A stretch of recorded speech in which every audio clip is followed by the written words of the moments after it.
pass. His first miss, no good.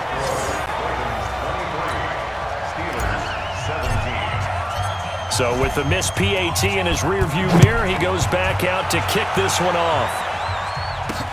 This is taken at his 4.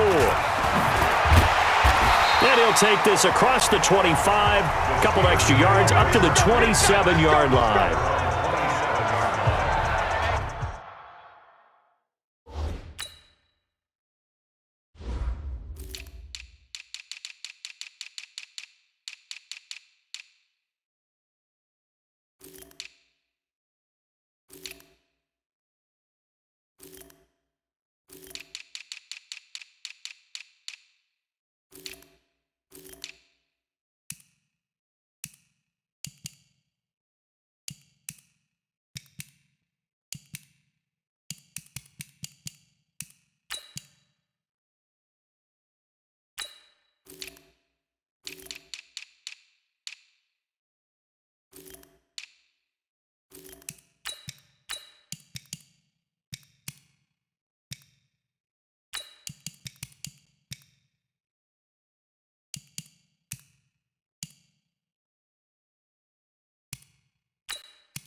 The Steelers offense now, they head back onto the field. And that last drive, a long drive, but not just that, they had a great air attack going. Do they stick with that? I would think that they would, because if they were confident enough to do it on the last drive, starting backed up in their own territory, why would you change anything? They've got to be confident about what they're presenting and continue to do so. Yeah, because the secondary, they really look clueless. And that was amazing because that drive went and went, no adjustments, and no big plays by the defense to knock the ball away. And he'll be taken down, but not before they work it across midfield. The catch and run, good for 24 yards. Quarterbacks love slant routes because the receivers are breaking right into their line of vision, and receivers love them as well because they're getting the ball on the move and able to catch it and try and get upfield and gain additional yardage. Now a first down throw, complete downfield, and all the way inside the 15 before they drop it. 36 yards on the play. So how about this for field position after the big play? Inside the 15 now as they come up on 1st and 10. Here's a throw out wide, complete to his running back right side. So a nice job to break the one tackle, but not much daylight after that as he's brought down. It's a gain of 5 on the play, and that'll make it 2nd down.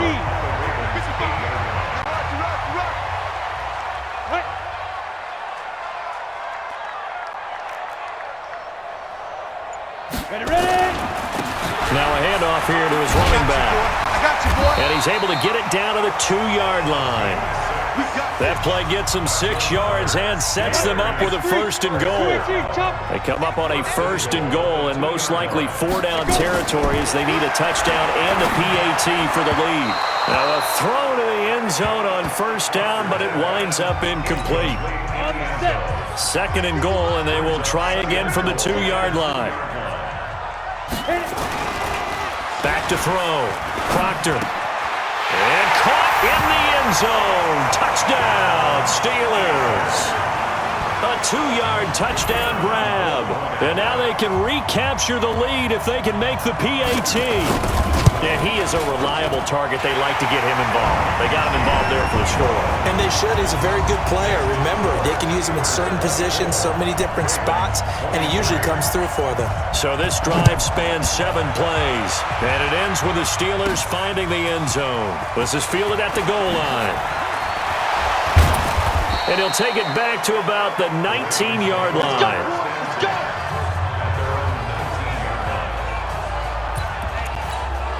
A great Monday night to wrap up the week in football. 2 division rivals and a great finish ahead as we come up on 1st and 10. He's got a 1st down past the 30. And finally taken down at the 36-yard line. The Ravens get a new set of downs, give them 17 on that pickup. Some pretty good games all weekend. We may have saved the best for last. This Monday night game has been a dandy. Right back to him on 1st down. Just what you want on a first down run. Call it 8 yards, and it's 2nd and 2.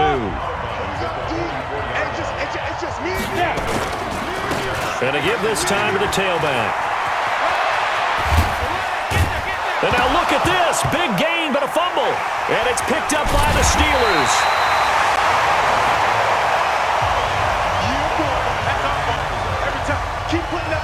Playing in snow brings so many other factors into the game. It's not just trying to take care of the ball, and we just saw there that that's difficult to do, but just trying to keep your feet and carry out your assignments and make sure you're comfortable while you're out there playing. Are you warm enough in your clothing? A million things going on, but the biggest one, hold on to the ball. And now out come the Steelers. Good drive last time. Really effective passing the football. Do you maybe mix it up, now go to the ground game and surprise the defense a little bit? I would anticipate the defense making some changes, but I wouldn't necessarily just absolutely go in the opposite direction. They're doing so well throwing the ball. Yeah, why I wouldn't change it up until they showed me a reason to do so. A bit of an opening there on the first down run as they get this forward for about 6 yards. It's a 6-yard gain on the ground, and that'll make it 2nd and 4. Fourth quarter, 2 minutes on the clock in a tight 1-point game. So the Steelers with the football as we get you reset. And let's see what they've come up with offensively after having time to talk it over. And he's dropped just before the line to gain. 4-yard pickup leaves him with 3rd and 1. So fresh out of the 2-minute warning, and here's another timeout taken with 1:55 remaining. Now this is a big 3rd down, and you'd have to think we'd see a timeout right away if they can't stop him here. Off play action. Proctor. And he can't get a throw off. He's taken down. What a huge play at this point in the game.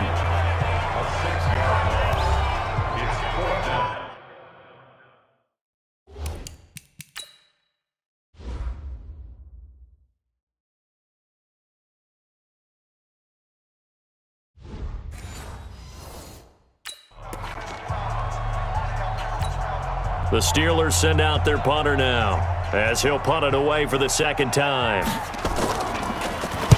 And he'll get this away into the icy winter air. Taken in at the 22. 51 yards on the punt there. And the Ravens, they'll take over. So the Ravens now down on the scoreboard. And time, a huge factor. And they need about 35 yards to get in range for a winner as they come up on first down. Looking for more there on first down, but this throw downfield, incomplete. 2nd and 10 now from the 27. He'll look to throw. Dancing to his left. Throw left side complete. It's Hartman. And he's going to be out up around the 45-yard line. The Ravens get a new set of downs. Give them 17 on that pickup.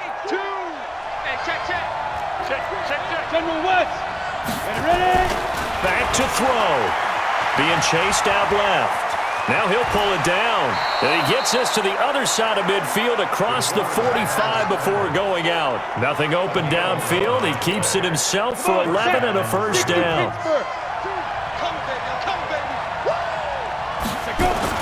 He's back to throw. And that's going to be incomplete. Too tough to hold on to that one. It's 2nd down. So after the incompletion on first, now 2nd and 10. Back to throw. Steps away to his left. And, oh, he took that in one-handed. What a grab. Now the Steelers use the first of their 3 timeouts. And they'll be disappointed to have to burn one there after giving up the first down. And he'll give it here to his running back. And that'll hurt the average a bit as this time they're able to get him behind the line. Now the Steelers use the second of their 3 timeouts as they'll talk things over prior to this upcoming second down play. A rare misstep on that last play because the drive has been strong, but now it's 2nd and 12. Buying time to his left. He's going to take off with it, and they'll have it in the red zone before he crosses over out of bounds. Nowhere to go downfield, but he's able to get out of bounds and stop the clock here with a first down. Late in the game, defense trying to avoid a big play. He's able to work out of the passing game, turn it into a run, pick up the first, and stop the clock as well. And you know in this situation, everything is sped up. The intensity, the thinking, everyone's movement. But for a quarterback, he has to continue to do what we call flatliner. Level in everything he does and read the clock, feel it in the pocket, and go at the appropriate time. Well, when you're leading in the 4th quarter, that's not the penalty you want. Not at all, and now your discipline comes into question. Having poise this stage of the game, you can't have those kind of plays. And they'll let the fullback try and take him home. And he'll get in. Touchdown, Baltimore. It's the fullback in the final minute, and they have taken the lead here in the final minute. Wow, I know it's a never-say-never situation, but to me, that looks like that's the one that's going to finish them off. The score that puts them in front here late, but not...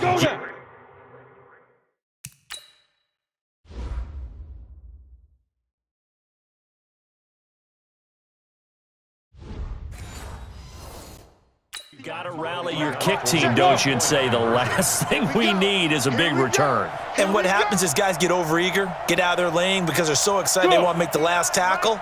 You mess up, could come back at you a long way. You better be afraid of me. 22 jet bomber, 22 jet bomber. Shoot! Operating from the gun, Kennedy. Incomplete, but a penalty flag is down in the backfield. Let's get the call.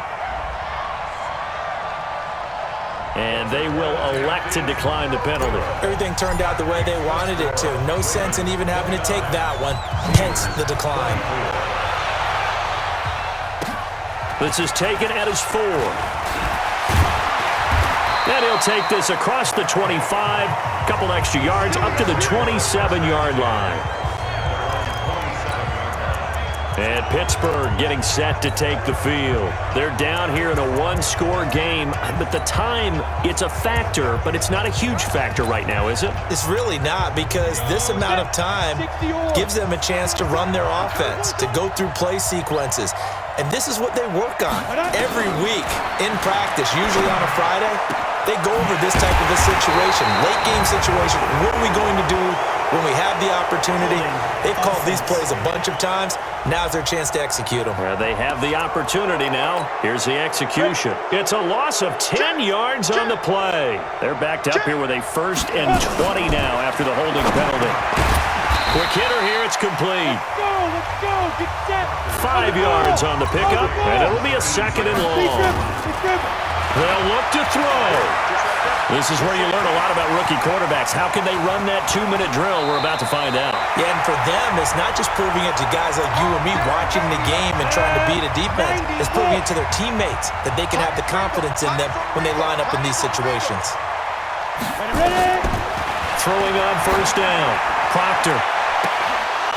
That'll be incomplete as the clock will stop with 14 seconds remaining.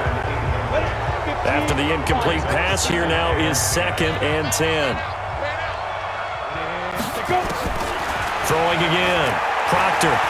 Now a desperation throw deep downfield. And that's going to wind up incomplete. However, we do have a flag down.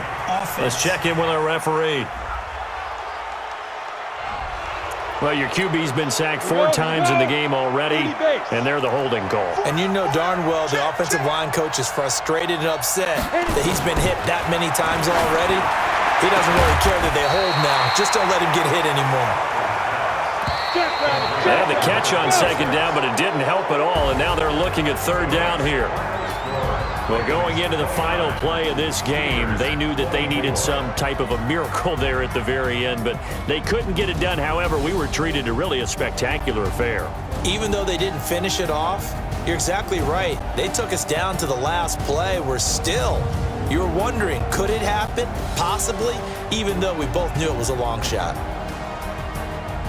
So for Baltimore, it's a 10th win on the year as they move to 10-3, and they will head back home next week. Meanwhile, for Pittsburgh, it's a potentially fatal blow to their playoff chances as they drop to 6-7 on the year. And they'll try to get back on the beam next week.